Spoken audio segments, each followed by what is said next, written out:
समोर प्रश्न टाकून दिला, त्यामुळे ते आपल्याला बसवणार आहे, आपण बसणार नाहीये. दर गुरुवारी आपण काय म्हणतो, महाराज पुढच्या गुरुवारी तुम्ही मला घेऊन यायचंय, मी घेऊन येणार म्हटल्यावर हा माझा अनुभव आहे. असं दरवेळेस येतोय, मला काही वाटलंच नाही. आणि एका गुरुवारी मी इतकी आजारी पडली की मी मठात येऊच शकले. एकदम डोळे उघडले की नाही, घेऊन येणारे प्रत्येक वेळेस ते आहे. आजही त्याची शारीरिक स्थिती अशी होती, दुपारपर्यंत मी मठात येईल असं वाटत नाही. पण जसा जसा वेळ यायला लागतो, चेहऱ्यावर एक वेगळं तेज यायला लागतं, ती एक वेगळी उर्मी याच्याने पटापट आवरावरी होते आणि मठाकडे पाय वळायला लागतात. घेऊन कोण येत आहे, आपण कटपुतली, त्याचे दोरे सगळे त्यांच्या हातात आहे. त्यामुळे आता आपण त्यांच्यावर सोडून दिलेलं आहे की महाराज तुम्ही घेऊन यायचे. एक छोटी महाराजांची कथा सांगते. श्री स्वामी समर्थ हा मंत्र कोणी भक्ताने बनवलेला नाही. महाराजांचे जे शिष्य होते चोळप्पा, त्यांच्या पोटामध्ये ना विषाची पुडी गेली होती आणि प्रचंड पोट त्यांचं दुखत होतं. तेव्हा प्रत्येकाने त्यांना सांगितलं की कुलदेवतेचा जप कर, हा जप कर, तो जप कर, तुला बरं वाटेल. ते करत पण होते, पण त्यांची पोटदुखी बंद होत नव्हती. एक दिवशी सकाळी पहाटे ते महाराजांच्या समोर आले आणि आतून त्यांना हा जप सुचला. श्री स्वामी समर्थ, श्री स्वामी समर्थ संकल्प केला आणि आतून ते जप करायला लागले. महाराजांनी त्यांच्याकडे बघितलं आणि मान हलवून त्यांना आदेश दिला की हा जप बरोबर आहे. आणि तोंडाने सांगितलं, संकल्प करून त्या अक्कलकोट मध्ये काळा मारुती आहे, तिथे एक गुहा आहे, संकल्प करून 1.25 लाख जप कर, तुला बरं वाटेल. चोळप्पा त्या मंदिरात गेले, 1.25 लाखाचा जप केला.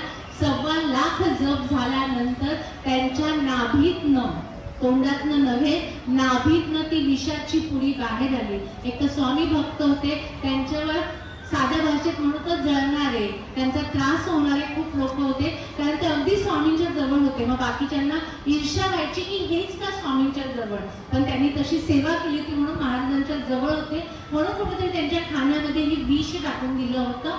आणि स्वामींचा 1.25 लाख जप झाल्यावर नाभीतनं ही पुडी बाहेर आली होती. आणि तेव्हा महाराजांनी दिलेला, महाराजांच्या संकल्पातनं सिद्ध झालेला श्री स्वामी समर्थ. मग मला 1.25 लाख जप करायचा असेल, जर मी रोज 51 माळी केल्या तर 21 दिवसामध्ये माझा 1.25 लाख जप होतो. 21 माळी केल्या तर आणखीन दिवस, 11 माळी केल्या तर आणखीन काही दिवस लागतील. आपण 7 दिवसामध्ये जरी ठरवलं, एकदा आम्ही अखंड माळी ठेवलं तर बघू, प्रयत्न करूया ह्यावेळेस पण. आणि अखंड म्हणजे मी काही माळा करणार, कोणीतरी दुसऱ्यांना, माझ्याकडनं ती माळा खाली ठेवली नव्हती आणि अखंड स्वामींचा. म्हणून मी म्हणते ही भूमी कुठली आहे, हजारो गुरुक्षेत्र आणि करोडो स्वामींचा नामजप झालेली ही दिव्य भूमी, जिच्यामध्ये, कारण इथे आल्यावर बघा ना, तुम्हाला बसल्यावर घरातला आपला मूड कसा असतो ना, कंटाळा असतो, नको नको वाटत असतं. आणि इथे आल्यावर आपण किती प्रसन्न असतो.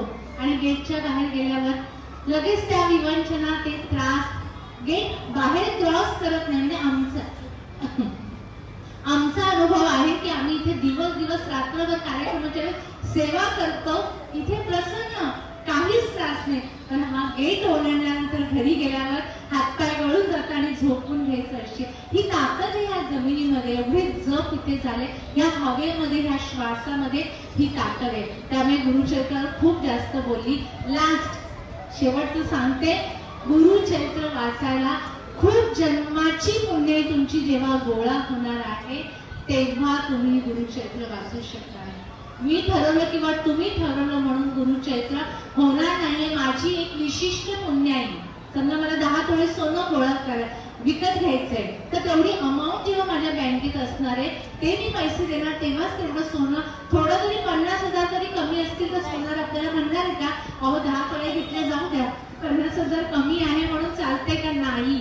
तसं कित्येक जन्माची पुण्याई जेव्हा गोळा होते, त्या दिवशी तुम्हाला बुद्धी होते की इथे पारायणाला किंवा घरी सुद्धा पारायणाला, म्हणून खूप जन्माची पुण्याई मिळते आणि गुरुचरित्राचं आपण पारायण करतो. ही एक पारायणाची पद्धत झाली. आणखीन एक सांगते, जेव्हा 7 दिवस इथे होती, घरी गेल्या ती पोथी कापड्यात गुंडाळून पुढच्या पुण्यतिथीपर्यंत तशीच ठेवायची का? नाही. त्यानंतर संकल्प करायचा आणि रोज एक अध्याय वाचायचा आहे, म्हणजे 52 दिवसामध्ये आपलं एक पारायण होईल. 4 दिवस आले, 4 दिवस वाचायचं नाहीये आणि त्याच्यामध्ये रोज पोथी वाचायची आहे आणि उचलून ठेवायची आहे. 100 पारायण झालेली लोक जिभेवर सिद्धी प्राप्त होते. बघा कधी कधी आपल्याला वाटतं की मला हे खावंसं वाटतं आणि ते मिळतं की नाही खायला, किंवा अरे आज आईचा फोन येईल आणि लगेच 5-10 मिनिटात आईचा फोन येतो. काहीतरी तुमच्याकडे पुण्याई गोळा झाली आहे म्हणून हे संकेत मिळतात. मग जेव्हा 100 गुरुचरित्राचे पारायण होताना तुम्ही सिद्धांमध्ये गणले जातात. तुम्ही जे बोलतात ते सत्य होतं. त्यामुळे स्पेशली मठामध्ये येणाऱ्या लोकांनी आपल्या जिभेवर थोडंसं कंट्रोल ठेवायचंय. उगाच रागाच्या मनात आपण कोणातरी शिव्या शाप काहीतरी वाईट बोललं जाणार आहे. कदाचित तुमचं मन वाईट नसेल तर तुमच्या जिभेवरनं रागातनं हा शब्द निघावा आणि ते सत्य व्हावं.